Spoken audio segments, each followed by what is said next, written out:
భారత రాజ్యాంగ నిర్మాత డాక్టర్ బాబాసాహెబ్ అంబేద్కర్ పై అనుచిత వ్యాఖ్యలు చేసిన కేంద్ర హోంమంత్రి అమిత్ షా వ్యాఖ్యలను ఖండిస్తూ బహుజన్ సమాజ్ పార్టీ జాతీయ అధ్యక్షురాలు మాయావతి ఇచ్చిన దేశవ్యాప్త నిరసన పిలుపు మేరకు కాకినాడ జిల్లాలో ప్రజా సంఘాలు, దళిత సంఘాలను కలుపుకొని కాకినాడ కలెక్టరేట్ వద్ద నిరసన కార్యక్రమం చేపట్టారు.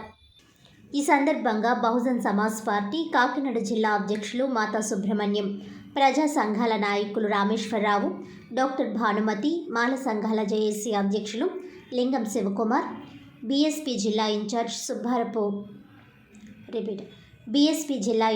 సబ్బారపు అప్పారావు, జనరల్ సెక్రటరీ కండవలి లోవరాజు, జిల్లా treasurer Sadhanala Raju, Pilli Sivakumar, Ollam Ravi, BVF convener Bulliraju, Bahujan Samaj party నాయకులు, కార్యకర్తలు, ప్రజా సంఘాల, దళిత సంఘాల నాయకులు తదితరులు పాల్గొన్నారు.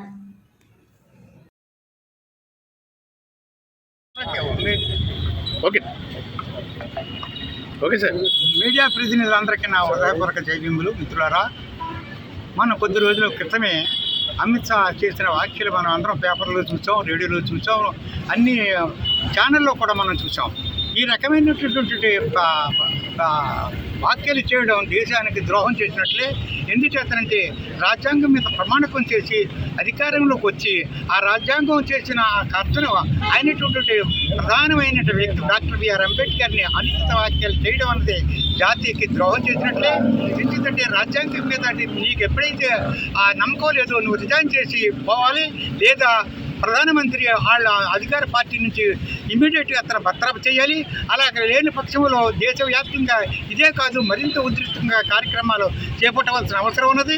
ఎందుచేతనంటే మరి ఏదైనా దేవుణ్ణి పూజించుకోమన్నారు, ఆ దేవుళ్ళు అంటే నమ్మకం లేదనే బాబాసాహెబ్ బౌద్ధంలోకి వెళ్ళడం జరిగింది. అందుచేత ఈ దేవుళ్ళనే ఉండేవాళ్ళు అయితే ఈ కుల వివక్షత తరతరాలుగా ఎందుకు వస్తున్నది? మరి బాబాసాహెబ్ వచ్చిన తర్వాతని దీన్ని ఎందుకు అమలు చేశారు? అందుచేత ఆ విషయం కూడా తెలియని అమిత్ షా ఇమ్మీడియట్గా రాజ్యాంగం మీద నమ్మకం లేదు అని తెలిసిపోయింది కాబట్టి నీకు చిగ్గు, చెరవు, రక్తం, రెత్తురు ఉంటే ఇమ్మీడియట్గా నువ్వు రాజీనామా చేయాలి. అలాగే అది రాజీనామా చేస్తే బలవంతంగా రాజీనామా చేయించాలని ప్రధానమంత్రి కోరుతున్నాం. అంచేత ఈ రోజు నుంచి కూడా నిత్యము ఇదే కార్యక్రమాలు ప్రతి చోట జరుగుతాయి. ఈ అమిత్ షా ఇమ్మీడియట్గా రిజైన్ చేయాలి. అలాగే ఇతర పార్టీలో ఉన్న నాయకులందరూ కూడా ఈ ఎస్సీ సీట్ల మీద నెగ్గిన ఎమ్మెల్యేలు, ఎంపీలు ఇలాగ పోస్టులు చాలామంది ఉన్నారు, వాళ్ళు కూడా డిమాండ్ చేయాలి, లేదా రిజైన్ చేసి రావాలి. చిగ్గు ఉంటే నీకు అంబేద్కర్ పెట్టిన భిక్ష వల్లే నువ్వు అక్కడికి వెళ్ళావు కాబట్టి, అంబేద్కర్ని విమర్శించాడు కాబట్టి నువ్వు రా, మరి ఇమ్మీడియట్గా రాకపోతే నిన్ను కాళ్ళు రాకొచ్చే రోజులు దగ్గరున్నాయని మనవి చేస్తూ సెలవు తీసుకున్నాను. వార్తలను ముఖ్యాంశాలు మరోసారి. కాకినాడ జిల్లా మైనార్టీ సంక్షేమ శాఖ ఆధ్వర్యంలో ఘనంగా క్రిస్మస్ వేడుకలు. ప్రేమ, సహనం, క్షమ సమ్మేళనమే క్రిస్మస్ ముఖ్య ఉద్దేశ్యమన్న కాకినాడ సిటీ ఎమ్మెల్యే వనమాడి కొండబాబు.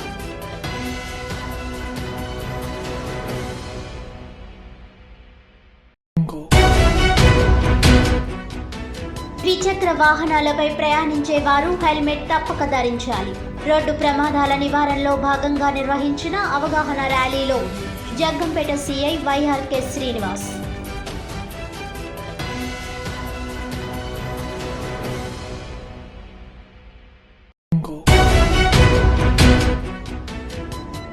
కాకినాడ జిల్లా కలెక్టరేట్ వద్ద బీఎస్పీ మరియు ప్రజా సంఘాల నిరసన.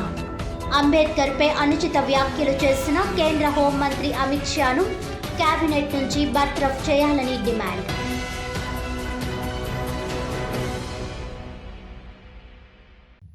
ఈనాటి వార్తలు ఇంతటితో సమాప్తం. తిరిగి వచ్చే బులెటిన్లో మళ్ళీ కలుద్దాం. అంతవరకు సెలవు. నమస్కారం.